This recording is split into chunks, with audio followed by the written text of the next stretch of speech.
If you think this way, you've fallen into the same trap that 99% of people fall into. You believe that your feelings come from the world around you, and that couldn't be further from the truth. Let me tell you where feelings really come from and how this can transform your life so that you can handle anything that comes your way.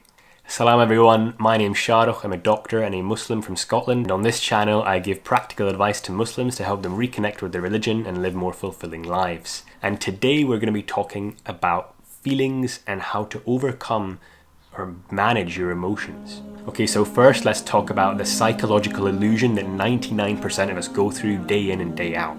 That illusion is that feelings come from something outside of ourselves. Take a moment and think about the tough circumstances in your life right now.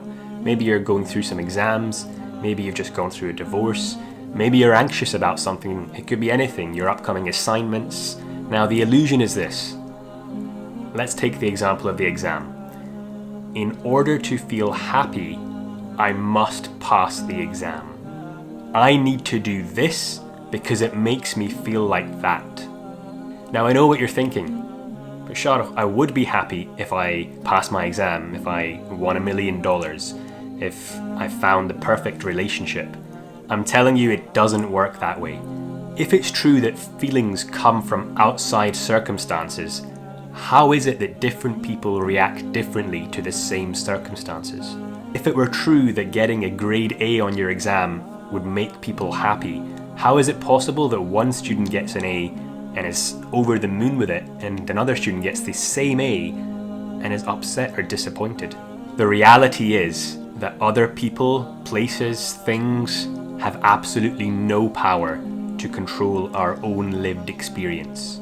The reality is that feelings come from thought in the moment. Sydney Banks, the world-renowned philosopher and author, one of the minds that really pioneered this way of thinking, said, "You are one thought away from happiness, one thought away from sadness.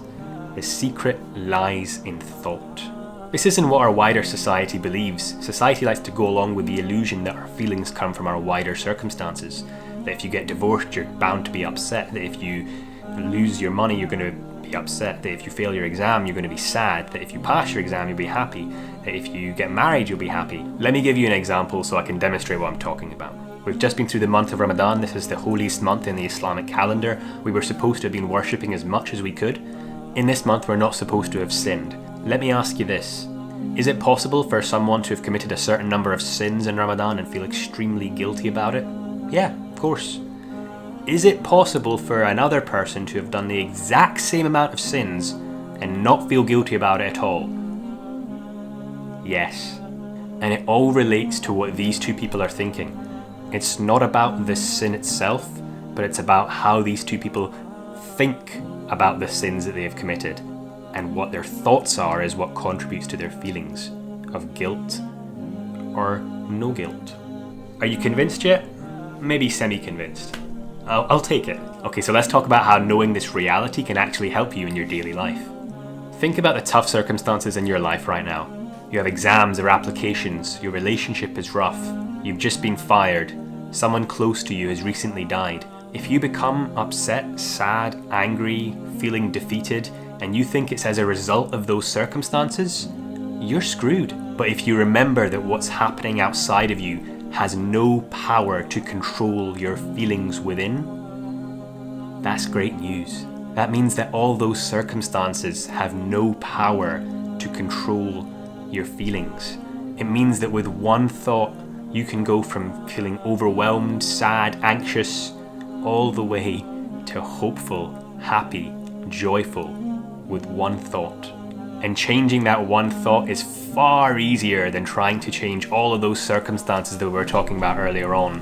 The divorce, the unemployment, the exams. You can't change all that. So thank God that that's not the source of your feelings. You control what you're feeling with your own thoughts. The moment you realize this and accept this as the truth, the reality, that's when you become free. Now, just to be clear, accepting this reality won't magically make those negative feelings go away.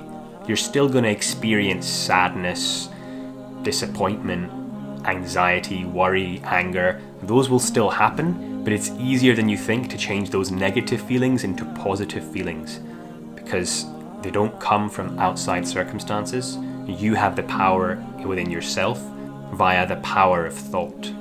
This reality gives you a sense of agency, a sense of freedom.